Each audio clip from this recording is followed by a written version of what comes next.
నమస్కారం నందనచంద్ర గారు. నమస్కారం అంజబాబు గారు. సార్ ఈరోజు మన ఫ్లాష్ బ్యాక్లో ఉమ్, ఇప్పుడు మనకి బాలీవుడ్, ఉమ్, టాలీవుడ్ ఇది, ఉమ్. తర్వాత మెడ్రాస్ వెళ్తే కోలీవుడ్ కోలీవుడ్, కోలీవుడ్ మలయాళంకి వెళ్ళాం అనుకోండి. అది కూడా సరే ఇక్కడ ఇక్కడ కర్ణాటక మాలీవుడ్, అది మాలీవుడ్. బాలీవుడ్. ఇక్కడ కర్ణాటక వెళ్తే శాండిల్వుడ్, శాండల్వుడ్. అంతేగా. అవును. ఈ వుడ్లన్నీ ఉమ్, మిక్సీలో వేస్తే ఉమ్. ఒక డైరెక్టర్ ఉన్నాడు. చాలా మంది డైరెక్టర్స్ ఉన్నారండి సీనియర్స్ లో. ఈ wood- పెద్ద మహానుభావులు చాలా మంది ఉన్నారు. మన తెలుగు ఆయన నేను చెప్పేది. ఓకే, మిగతా వాళ్ళు ఉన్నారులే. Okay, okay. ఇప్పుడు మన తెలుగు వాళ్ళు వెళ్ళిపోయి తెలుగులోనే కూడా ఉన్నారండి. Exactly. అన్ని వుడ్లు వెళ్ళినాళ్ళు. అన్ని వుడ్లు చేసిన వాళ్ళు ఇప్పుడు ఈ రోజు మాట్లాడుకునే ఆయన ప్రముఖ దర్శకుల దగ్గర పనిచేశారు. ఈయన డైరెక్టర్ అయిన తర్వాత ఈయన దగ్గర నుంచి వచ్చిన ప్రముఖ దర్శకులు అయ్యారు. ప్రముఖ దర్శకులు అయ్యారు. ఆయనే తాతినేని ప్రకాశ్రావు గారు. అబ్బో, తాతినేని ప్రకాశ్రావు గారు అంటే దర్శక వంశం అండి. అది దర్శక వంశం. తాతినేని ప్రకాశ్రావు గారు మీన్స్ వాళ్ళ దాంట్లో ఉన్న ఇది చెప్తా నేను. తాతినేని రామారావు గారు ప్రముఖ హిందీ డైరెక్టర్, తెలుగు హిందీ డైరెక్టర్. నవరాత్రి తెలుగులో నాగేశ్వరరావు గారితో ఏమండి. తర్వాత హిందీలో బోల్డెన్ సినిమాలు తీశారు ఆయన. హిందీలో తాతినేని రామారావు. ఇక తాతినేని సత్య అని ఆయన మనవడు, భీమిలి కబాడీ జట్టు అని ఆ సినిమా తీశారు. అంతకుముందు 4 సినిమాలు తీశారు. ఫస్ట్ పిక్చర్ భీమిలి కబాడీ జట్టు. ఆయన కూడా దర్శకుడే. సరే, ఇకపోతే తాతినేని ప్రకాశ్రావు గారు అబ్బాయి తాతినేని ప్రసాద్, టిఎల్వి ప్రసాద్, ఆయన కూడా హిందీ డైరెక్టరే. మిథున్ చక్రవర్తిలో బడ్జెట్ సినిమాలు ఒక 20-30 తీశారు ఆయన వరుసగా. హిందీ సినిమాలు. సరే, ఇక ఈ ఫ్యామిలీ గురించి మాట్లాడుకున్నాం కదండి. మొత్తం ఆ ఫ్యామిలీ అంతా దర్శకులే. అదే చెప్పబోతున్నాను ఏమండి. ఇక వీరి శిష్యులు కూడా ప్రముఖ దర్శకులే. అది కూడా చెప్పేస్తా. ఫస్ట్ గురువులు చెప్పండి. ఆ గురువుల తర్వాత చెప్తా. ఏమండి, ఫస్ట్ ఈయన దర్శకుల్లో వి మధుసూదనరావు గారు శిష్యుడు. ఏమండి, తర్వాత కీలు బొమ్మలు అనే సినిమా తీసిన గుత్తా రామనాయుడు గారు, ఈయన శిష్యుడే. తర్వాత తాతినేని రామారావు గారు, ఈయన శిష్యుడు. ఇలాగా ఈ శిష్యులు కూడా ప్రముఖ దర్శకులు. తర్వాత కులగోత్రాలు, ఈ వాసు గారు ఫాదరు కె పచ్చికాత్మ గారు ఈయన శిష్యుడే. కులగోత్రాలు అక్కినేనితో ఎన్ని హిట్లు తీశారండి ఆయన. కులగోత్రాలు అనే సినిమా తీశారు ఆయన. ఏమండి, వీళ్ళందరూ శిష్యులే. వీళ్ళందరూ ఇదంతా దర్శకుల ఫ్యామిలీ. ఏమండి, ఇది అయిపోయింది కదా. ఇక ఈయన గురించి మాట్లాడుకుందాం. ఈయనకు వచ్చి చిన్నప్పుడు చాలా యాక్టివ్గా ఉండేవాడు అంటే హుషారుగా ఉండేవారు అంటే పట్టుదలగా ఉండేవారు. తర్వాత కోపం ఎక్కువ. పట్టుదలగా ఉండేవాళ్ళు అంటే నిజాయితీగా ఉండేవాళ్ళు అంటే ఈయన జనరల్గానండి సిద్ధాంత రీత్యా కమ్యూనిస్ట్ భావాలు ఉన్న వాళ్ళు ఎవరో కూడా సెంటిమెంట్ సినిమాలు తీరు. జనరల్గా ఈయనకై ఉన్నాయా చెప్తా. ఓకే, ఏమండి, సెంటిమెంట్ సినిమాలు తీస్తారా? చేయరు. ఈయన తండ్రి కాంగ్రెస్ వాది, పక్కా కాంగ్రెస్. ఈయన్ని జనరల్గా ఈ అభ్యుదయ భావాలు ఉన్న వాళ్ళు ఏం చేస్తారు, అలాంటి సినిమాలు తీస్తారు. ఉదాహరణకి మాదాల రంగారావు, ఉదాహరణకి ఆర్ నారాయణమూర్తి, ఉదాహరణకి టి కృష్ణ గారు. వీళ్ళు ఎప్పుడైనా సరే డైవర్ట్ అయ్యే సినిమాలు తీశారా? ఇంతవరకు తీశారా? తీలా. సెంటిమెంట్ ఫ్యామిలీ సబ్జెక్ట్ తీశారా? ఇంతవరకు ఎవరో తీలా. ఏమండి, అలాగా ఈయన కమ్యూనిస్ట్ సిద్ధాంతాలు నమ్మి వాటిని ఫాలో అయ్యి సెంటిమెంట్ సినిమాలు తీసిన డైరెక్టర్ అయినా. ఎందుకంటే సినిమా అనేది సర్వజనీనం, అందరు ప్రజలకి నచ్చాలి అనే సిద్ధాంతంతో సినిమాని సినిమాగానే చూశాడు ఆయన, తాతినేని ప్రకాశ్రావు గారు. ఏమండి, ఈయన ముందు వీరరాఘవ నాయుడు గారు అని చెప్పి ఆయన పెద్ద కాంగ్రెస్ వాది. ఆ దంపతులకి 1924లో పుట్టాడు ఈయన. కపిలేశ్వరపురంలో, కృష్ణా జిల్లా కపిలేశ్వరపురంలో జన్మించాడు ఆయన. ఈయన చిన్నప్పుడు కృష్ణా వాటర్ కోపం ఎక్కువ ఉండేది. తాతగారు దత్తత తీసుకున్నారు చిన్నప్పుడు ఈయన్ని. తాతగారు దత్తత తీసుకున్నారు. దత్తత తీసుకుంటే ఆయన ఈ కొంచెం కోపంగా ఇదిగా ఉండేవాడు. చిన్నప్పుడు అల్లచిల్లరగా ఎగరటం చేసేవాడు ఆయన. ఈయన పట్టుదలగా చేసేటప్పటికి వద్దురా బాబు, ఈయన భరించలేను నేను అని తండ్రికి అప్పచెప్పేశాడు. మళ్ళీ తండ్రి గారింటికి రాజకీయ నాయకులు అందరూ వస్తాం వల్ల ఈయనకు కూడా కొంచెం రాజకీయాలు వంట పట్టింది. కాకపోతే ఈయనకంటూ ఒక సొంత అభిప్రాయాలు ఏర్పడాయి. అప్పుడు ఇదేంటి వీళ్ళు ఇలాగ కాంప్రమైజ్గా మాట్లాడుకుంటున్నారు అని చెప్పేసి ఎవరు కరెక్ట్గా సిద్ధాంతాలుగా నమ్మి ఎవరు పార్టీలో శుభ్రంగా ఉంటారు, నీతిగా నిజాయితీగా ఉంటారని చెప్పి ఆలోచించి కమ్యూనిస్ట్ పార్టీ వైపు మొగ్గాడు ఈయన. ఆ ఊళ్ళో కమ్యూనిస్టులు కూడా ఉంటారు కదా, కృష్ణా జిల్లాలో బాగా ఉన్నారు. అవును, ఏమండి అటు సైడ్ వెళ్ళిపోయాడు ఆయన. ఓకే, ఇలా అయిపోతున్నాడు, రాజకీయ సైడ్ వెళ్ళిపోతున్నాడు, వీడి జీవితం ఏమైపోతుందని చెప్పేసి మేనమామ ఒక ఆయన ఉన్నాడు. మేనమామ ఒక ఆయన ఉంటే వీడిని డైవర్ట్ చేయాలి రాజకీయాల నుంచి.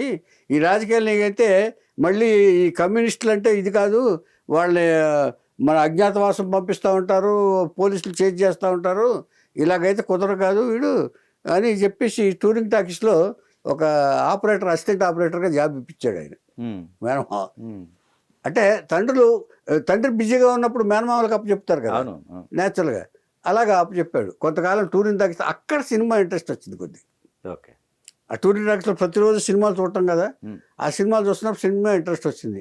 సినిమా ఇంట్రెస్ట్ వచ్చిన తర్వాత నాటకాల మీద ఇంట్రెస్ట్ వచ్చింది. నాటకాల మీద ఇంట్రెస్ట్ వచ్చిన తర్వాత కమ్యూనిస్ట్ పార్టీకి ఏది సరిగ్గా ఉంటుందని చెప్పి ప్రజానాట్య మండలిలో చేరాడు ఆయన. ఓకే, వేసి ప్రోగ్రాంలన్నీ పర్యవేక్షించేవాడు ఆయన.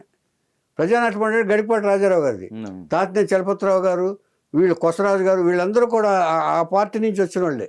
తాతినేని ప్రకాశ్రావు గారు, వీళ్ళందరూ, నాగభూషణం గారు, వీళ్ళందరూ ప్రజానాట్య మండలి నుంచి వచ్చిన వాళ్ళే అందరూ కూడా. అందులో కమ్యూనిస్ట్ సిద్ధాంతాల ప్రకారం. అక్కడి నుంచి ఒకసారి నేను ఇదివరకు చెప్పాను దీంట్లో మిక్కిలేని గారి గురించి చెప్పినప్పుడు ఏదో చెప్పాను, ఒకరి గురించి చెప్పినప్పుడు ఈ నిషేధం విధించారు కమ్యూనిస్ట్ పార్టీ మీద, ఈ ప్రజానాట్య మండలి మీద. అందుకనే ఈయన దర్శకుడు అయిన తర్వాత వసంత అందరూ కూడా తలొక దారి వెతుక్కున్నారు. అజ్ఞాతవాసం పోలీసులు చేంజ్ చేస్తున్నారు వీళ్ళని. అవునవును, అంచేత అజ్ఞాతవాసం వెళ్ళాలంటే అప్పుడు ఆంధ్ర నుంచి మెడ్రాస్ వెళ్ళిపోయాడు. మెడ్రాస్ వెళ్ళిపోయి తలొక దారి వెతుక్కున్నారు. చలపతిరావు గారికి సంగీతం వచ్చు కాబట్టి అది, వీళ్ళేమో దర్శకత్వం సైడు సినిమాలు తీద్దామని వీళ్ళు అనుకున్నారు. ఇలాగ తాతినేని ప్రకాశ్రావు డైరెక్టర్ అయ్యారు కాబట్టి వి మధుసూదన్ గారు కూడా డైరెక్టర్ అయ్యాడు, అసిస్టెంట్గా చేశారు. ఇలాగ అందరూ ఇచ్చేసినప్పుడు అప్పుడు తాతినేని ప్రకాశ్రావు గారికి ఫస్ట్ పల్లెటూరు సినిమా అవకాశం పీపుల్స్ ఆర్ట్ పిక్చర్స్ అని ఒక కంపెనీ వచ్చి మిత్రులు వచ్చి సినిమా చేశారు. సరే, అక్కడ మెడ్రాస్ వెళ్ళిన తర్వాత ఎలా ఉన్నారనేది చెప్పుకుంటే, ఈయన ఎన్టీ రామారావు గారు మ్యూజిక్ డైరెక్టర్, ఎన్టీ రామారావు గారు మ్యూజిక్ డైరెక్టర్ టీవీ రాజు గారు, ముగ్గురు ఒక రూమ్మేట్స్. ముగ్గురు రూమ్మేట్స్, ఎవరి ప్రయత్నాలు వాళ్ళు చేసేవాళ్ళు సినిమాలకి. ఇక్కడికి వచ్చిన తర్వాత వీళ్ళు అజ్ఞాతవాసంలో ఉన్నారు వీళ్ళు లెక్క ప్రకారం. అంచేత ఎన్టీ రామారావు గారితో అంచేత వీళ్ళందరూ ఒక కేటగిరీయే. ఎన్టీఆర్ గారు రూమ్మేట్, టీవీ రాజు. అంచేత ఎన్టీ రామారావు గారు మర్చిపోకుండా వీళ్ళందరితోటి సినిమాలు తీశారు. ఆయన మర్చిపోలేదు ఎవరిని. అంచేత తనకి తెలిసిన వాళ్ళు ఎవరిని కూడా వదిలిపెట్టలేదు రామారావు గారు. ఇదొకటి చెప్పుకోవాలి మనం. ఏమండి, టీవీ రాజు గారు పర్మనెంట్ మ్యూజిక్ డైరెక్టర్ రామారావు గారికి, మనం ఎప్పుడైనా మర్చిపోగలం అది. ఏమండి, ఇలా ముగ్గురు రూమ్మేట్స్గా ఉన్నప్పుడు ఎవరికి అవకాశాలు వస్తే వాళ్ళకి సినిమాలు వెతుక్కుంటున్నారు. రామారావు గారు యాక్టింగ్ కోసం చూసేవారు, ఈయన దర్శకుల కోసం చూసేవాడు, టీవీ రాజు గారు మ్యూజిక్ కోసం చూసేవాడు, అవకాశాల కోసం. అలా ఉన్నప్పుడు పల్లెటూరు సినిమా అవకాశం వచ్చింది ఈయనకి. పల్లెటూరు సినిమా అవకాశం, అందులోనే ఒక పాట పెట్టాడు ఆయన, చెయ్యెత్తి జై కొట్టు తెలుగోడా అనేదో దీంతో స్టార్ట్ అవుతుంది కదా. ఇది అప్పట్లో చాలా పాపులర్ సాంగ్ ఇది. ఆ పల్లెటూరు అయిన తర్వాత ఇక అక్కడి నుంచి సినిమాలు వరుసగా ఇల్లరికం అంటే నాగేశ్వరరావు గారిది సూపర్ డూపర్ హిట్ అయిన సినిమా అది. ఏమండి, తర్వాత సంసారం, తర్వాత రామారావు గారు వదిలిపెట్టకుండా రామారావు గారికి ఒక పొజిషన్కి వచ్చిన తర్వాత పిచ్చి పుల్లయ్య ఫస్ట్ పిక్చరు. చూడండి, రూమ్మేట్కి ఎంత వాల్యూ ఇచ్చాడు ఆయన. First national art theatres banner start చేసిన తర్వాత ఫస్ట్ డైరెక్షన్ ఇచ్చింది తాతినేని ప్రకాశ్రావు గారికి, రూమ్మేట్కి. పిచ్చి పుల్లయ్యకి పెద్దగా ఆళ్ళ తర్వాత దాన్ని వదిలేలా. టీవీ రాజు మ్యూజిక్, రూమ్మేట్స్ చూడండి ఎలా ఇచ్చారు ఆయన. ఆ తర్వాత అక్కినేని నాగేశ్వరరావు గారితో నిరుపోదం అనే సినిమా తీశారు తర్వాత.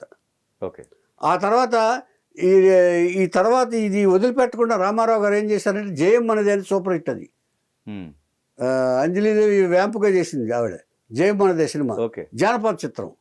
ఆ సినిమా తీశారు, ఆ సినిమా సూపర్ హిట్. తర్వాత ఏమండి, ఆ తర్వాత ఇక ఈ సొంత సినిమాలు కూడా చేశారు ఆయన. తర్వాత సోమబాబుతో మైనర్ బాబు, తర్వాత నాగేశ్వరరావు డాక్టర్ బాబు, తర్వాత పొగరబోతు సోమన్ బాబు తోటి సొంత సినిమాలు కూడా తీశారు ఈయన. ఏమండి ఇలా తీస్తూ నాగేశ్వరరావు గారితో ఎల్లరకు నిరుపేదలు 2 సినిమాలు తీశారు. ఇక తర్వాత ఈయన్ని ఈ సినిమా నుంచి ఈ సినిమాలో రీమేక్కి అక్కడికి వెళ్ళిపోయాడు ఆయన బాలీవుడ్లో గురుదత్ తోటి సినిమా తీశాడు. గ్రేట్ డైరెక్టర్ ఆయన. గురుదత్, దేవానంద్, ఇజ్జత్, ధర్మేంద్ర. ఏమంటే రాజేంద్ర కుమార్తో 3-4 సినిమాలు తీశాడు ఆయన. ఈ ఇల్లరకు రీమేక్ అన్ని రాజేంద్ర కుమారే. అదే ఇక్కడే మొత్తం రీమేక్ అన్ని రాజేంద్ర కుమారే. తర్వాత ఈయన చేసిన ప్రతి సినిమా సిల్వర్ జూబ్లీ ఆడింది. ధర్మేంద్రతో కూడా చేశాడు ఆయన. ప్రతి సినిమా సిల్వర్ జూబ్లీ అయితే silver Jubilee director of south India అని తాతినేని ప్రకాష్ రావు గారు బిరుదుంది అక్కడ. సిల్వర్ జూబ్లీ డైరెక్టర్ ఆయన. దాదాపుగా ఈయన వదిలిపెట్టకుండా తర్వాత ఈయన మెడ్రాస్ నుంచి ఎయిర్పోర్ట్లో దిగుతున్నాడంటే ఆ బాంబే నిర్మాతలు 4-5 వచ్చి ఆ ఎయిర్పోర్ట్లోనే అడ్వాన్స్ ఇచ్చేవారంట. అంత డిమాండ్ అంటే సౌత్ డైరెక్టర్ ఎంత క్రేజ్ చూడండి. తర్వాత సబ్జెక్ట్ మెయిన్. మన సౌత్ సబ్జెక్ట్స్ ఉన్నాయి అన్ని వాళ్ళకి ఇంత డెప్త్లో ఉండవు అప్పట్లో. అంటే ఇప్పుడు కాదు నేను చెప్పేది, అప్పట్లో. ఏమండి అలాగా అంత క్రేజీ డైరెక్టర్ అయ్యాడు తాతినేని ప్రకాశ్రావు గారు. అదే వాళ్ళ అబ్బాయికి కూడా వచ్చింది హిందీ సినిమాలో. తాతినేని ప్రకాశ్రావు గారు అబ్బాయి అనగానే టిఎల్వి ప్రసాద్ గారు దాదాపుగా 20-30 సినిమాలు హిందీలో తీశాడు ఆయన. బడ్జెట్ సినిమాలు తీసి మిథున్ చక్రవర్తి దాదాపు 10-15 సినిమాలు తీశాడు ఆయన. అలా చేశాడు. అలా వచ్చిన తర్వాత ఇప్పుడు ఇక రామారావు గారి సంసారం కూడా ఆయన అనుకుంటా డైరెక్టర్. తర్వాత హిందీలో ఇంత అగ్రదర్శకుడు అయ్యాడు కదా. ఇక తమిళ్లో కోలీవుడ్లో ఎంజీఆర్, శివాజీకి ఈయన బ్రహ్మాండమైన పిక్చర్లు ఇచ్చాడు ఆయన. ఒకటి పడగొట్టాయి, 2 ఉత్తమ పుత్రన్. ఆ 2 తెలుగులో ఏం డబ్బు అయినా తెలియదు కానీ అవన్నీ సూపర్ డూపర్ హిట్స్. ఎంజీఆర్కి, శివాజీకి అభిమాన దర్శకుడు తాతినేని ప్రకాష్ రావు గారు. తాతినేని ప్రకాష్ రావు గారు అంటే కోలీవుడ్లో కూడా ఒక బ్రహ్మాండమైన డైరెక్టర్ కింద పేరు పొందారు ఆయన. ఏమండి ఇలా అయిన తర్వాత ఇక్కడ ఇన్ని సినిమాలు చేస్తూ దాదాపుగా అంటే ఒక 20 సినిమాలు, దాదాపు 20 సినిమాలు హిందీలో, 22 సినిమాలు హిందీలో తీశారు. మిగతా అన్ని ఈ తమిళ్, తెలుగు కలిపి మొత్తం 50-55 సినిమాలు చేశారు. ఈవిడ భార్య పేరు అన్నపూర్ణమ్మ గారు, తాతినేని అన్నపూర్ణమ్మ గారు. అన్నపూర్ణమ్మ గారు వీరికి ఒక్కడే కొడుకు టిఎల్వి ప్రసాద్, తాతినేని లక్ష్మీవరప్రసాద్. ఈయన కూడా డైరెక్టర్ అని చెప్పాను నేను.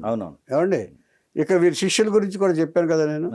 ఈయన ఇలా ఇన్ని సినిమాలు చేసి అయిన తర్వాత 1992లో 68వ ఏట ఈయన కాలం చెందారు. ఆయన కాలం చెందిన దాదాపుగా 29 ఏళ్లకు ఆయన భార్య గారు కాలం చెందారు, అన్నపూర్ణమ్మ గారు. ఏది 29 ఏళ్ళ తర్వాత.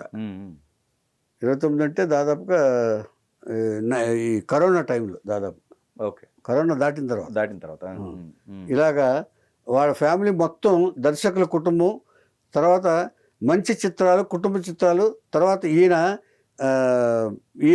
టేక్ ఆఫ్ ఎలా అయిందని చెప్పాలి కదా నేను, అది చెప్పలేదు, మర్చిపోయాను నేను. ఏమండి ఈ టూరింగ్ టాకీస్ అయిన తర్వాత ఇక సినిమా మీద ఇంట్రెస్ట్ తోటి మెడ్రాస్ వెళ్ళాడు ఆయన ఓ మీటింగ్ కోసం. మెడ్రాస్ వెళ్ళిన తర్వాత ఎల్వి ప్రసాద్ గారు కలిశారు అక్కడ. ఎల్వి ప్రసాద్ గారు కలిస్తే ద్రోహి అనే చిత్రానికి ఆయన పనిచేస్తున్నాడు. ఏమండి నాకు సినిమా అంటే ఇంట్రెస్టు, మరి నేను అంటే మెడ్రాస్ వెళ్ళిపోయి అజ్ఞాతంలో మెడ్రాస్ వెళ్ళిపోయారు చూసారా, అప్పుడు కలిసిన ఫస్ట్ డైరెక్టర్ ఎల్వి ప్రసాద్ గారు. అంటే వీళ్ళందరూ ఒకే బెల్టు, కలుసుకుంటూ ఉంటారు. ఆయన ద్రోహి చిత్రానికి అసిస్టెంట్ డైరెక్టర్గా చేశాడు ఆయన. తర్వాత ద్రోహి తర్వాత ఇంకో 2-3 సినిమాలు షావుకారు ఇట్లాంటి సినిమాలకు అసిస్టెంట్ డైరెక్టర్గా చేశాడు ఆయన తాతినేని ప్రకాష్ గారు. ఎల్వి ప్రసాద్ గారు చేసిన సినిమాలన్నిటికీ చేసిన తర్వాత అప్పుడు ఆ విజయ్ స్టూడియోలోనే కాబట్టి ఇవన్నీ కేవీ రెడ్డి గారు పరిచయం అయ్యారు. కేవీ రెడ్డి గారు పరిచయం అయితే పాతాళ భైరవికి అసిస్టెంట్గా చేశాడు ఆయన కేవీ రెడ్డి గారి దగ్గర. ఇది అయిన తర్వాత అప్పుడు పల్లెటూరు సినిమా చేశారు. మనం ముందు అడ్వాన్స్ అయిపోయాం, పల్లెటూరు సినిమా చెప్పాం.